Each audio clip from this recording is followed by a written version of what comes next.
الرحمن الرحیم۔ تمام تعریفیں اللہ تعالیٰ کے لیے ہیں، وہی نیک لوگوں کا ولی ہے۔ میں گواہی دیتا ہوں کہ اللہ کے سوا کوئی معبود برحق نہیں، وہ یکتا ہے، اس کا کوئی شریک نہیں، وہی پوری کائنات کا معبود برحق ہے۔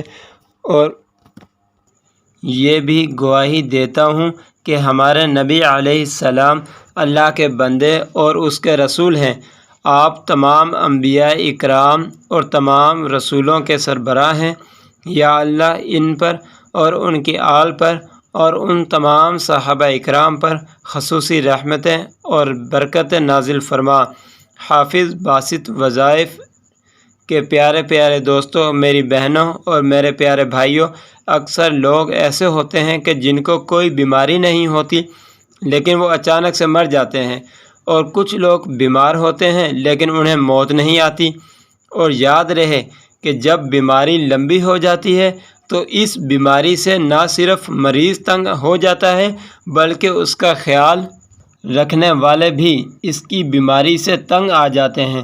یاد رہے کہ انسان پر جب بھی کوئی بیماری آتی ہے تو اللہ تعالیٰ ہی انسان کو اس بیماری سے شفا عطا فرماتا ہے۔ بعض اوقات شفا کسی ظاہری سبب سے حاصل ہوتی ہے اور بعض اوقات بغیر سبب ہی بیمار شفا یاب ہو جاتا ہے، لیکن یہ بات یاد رکھنے کی ہے کہ شفا تو اللہ تعالیٰ ہی دیتا ہے، اللہ کے علاوہ کون ہے جو شفا دے سکے۔ اور اسی چیز کو اللہ تعالیٰ نے قرآن پاک میں اس طرح بیان فرمایا، وَإِذَا مَرِضْتُ فَهُوَ يَشْفِينِ، اور جب میں بیمار ہوتا ہوں تو اللہ شفا دیتا ہے۔ اس لیے ہر مسلمان کے لیے ضروری ہے کہ بیماری کے لیے شفا اللہ سے طلب کرے۔ یاد رہے کہ علاج کروانا منع نہیں ہے، لیکن علاج سے پہلے یہ ضروری ہے کہ نبی علیہ السلام کی تعلیمات کے مطابق اپنا علاج ان چیزوں سے کرنے کی کوشش کی جائے جن میں اللہ کے پیارے حبیب صلی اللہ علیہ وآلہ وسلم نے شفا بتلائی ہے۔ یاد رہے کہ قرآن پاک کو خود اللہ تعالیٰ نے مومنوں کے لیے شفا بتلایا ہے، بلکہ یوں فرمایا کہ ہم نے اس قرآن کو مومنوں کے لیے شفا اور رحمت بنا کر اتارا ہے۔ معلوم ہوا کہ اس قرآن پاک میں اللہ نے شفا رکھی ہے، لیکن افسوس ہم لوگ قرآن پاک سے دور ہو چکے ہیں۔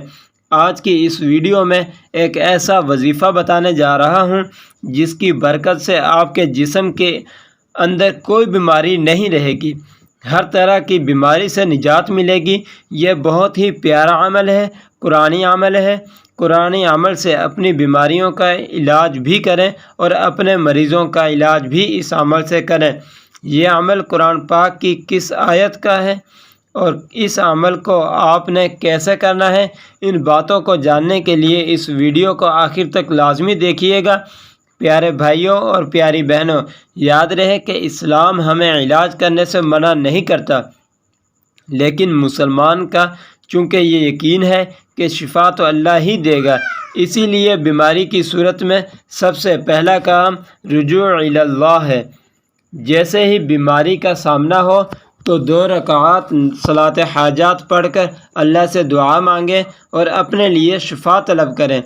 انشاءاللہ تعالی اس عمل سے اللہ اپنے بندے کو شفا دے گا۔ اگر شفا نہیں ہوتی تو پھر صدقہ کریں، کیونکہ احادیث سے یہ بات ثابت ہے کہ اللہ تعالیٰ صدقے سے پریشانی اور مصیبتوں کو دور فرماتا ہے۔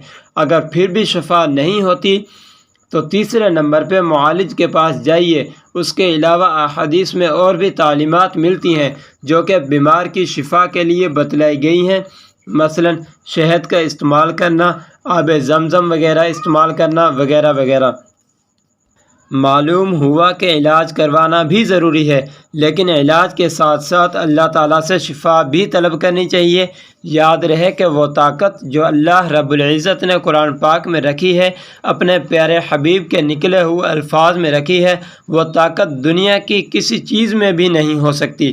ڈاکٹروں کے پاس جانے سے پہلے ایک آیت پر عمل کرنا ضروری ہے۔ انشاءاللہ تعالیٰ آپ کو ڈاکٹروں کے پاس جانے کی ضرورت ہی نہیں پڑے گی۔ اس آیت میں اتنی طاقت ہے کہ ہر بیماری اللہ کے حکم سے ختم ہو جائے گی۔ سورۃ انعام کی آیت نمبر 17 ہے جو سکرین پر بھی آپ دیکھ رہے ہیں۔ وَإِن يَمْسَسْكَ اللَّهُ بِضُرٍّ فَلَا كَاشِفَ لَهُ إِلَّا هُوَ وَإِن يَمْسَسْكَ بِخَيْرٍ فَهُوَ عَلَى كُلِّ شَيْءٍ قَدِيرٌ وَهُوَ الْقَاهِرُ فَوْقَ عِبَادِهِ وَهُوَ الْحَكِيمُ الْخَبِيرُ۔ یہ ایک ایسا مجرب عمل ہے، انشاءاللہ تعالی ہر بیماری دور ہو جائے گی۔ اس کو پڑھنے کا طریقہ یہ ہے کہ آپ نے اس آیت کو صبح کے وقت 33 مرتبہ پڑھ کر مریض کے اوپر دم کر دینا ہے۔ اول آخر 3 مرتبہ درود شریف پڑھنا ہے۔ اگر مریض خود پڑھ کر اپنے اوپر عمل کرے تو سونے پہ سہاگا ہے، یہ تو بہت ہی بہتر ہے، ورنہ کوئی بھی پڑھ سکتا ہے۔ شام کو بھی اسی طرح عمل کرنا ہے اور اللہ پر یقین کامل ہونا چاہیے۔ ہمارے بزرگ فرمایا کرتے تھے، پیر کامل نہیں ہوتا، یقین کامل ہوتا ہے۔ انسان کا جس چیز کے اوپر یقین ہو وہی اسی طرح ہی ہوتا ہے، اور صحت اللہ کی بہت بڑی نعمت ہے۔ اسی کے ساتھ میں ویڈیو کا اختتام کرتا ہوں۔ ملتے ہیں، اجازت دیجیے نیکسٹ ویڈیو تک۔ اللہ حافظ۔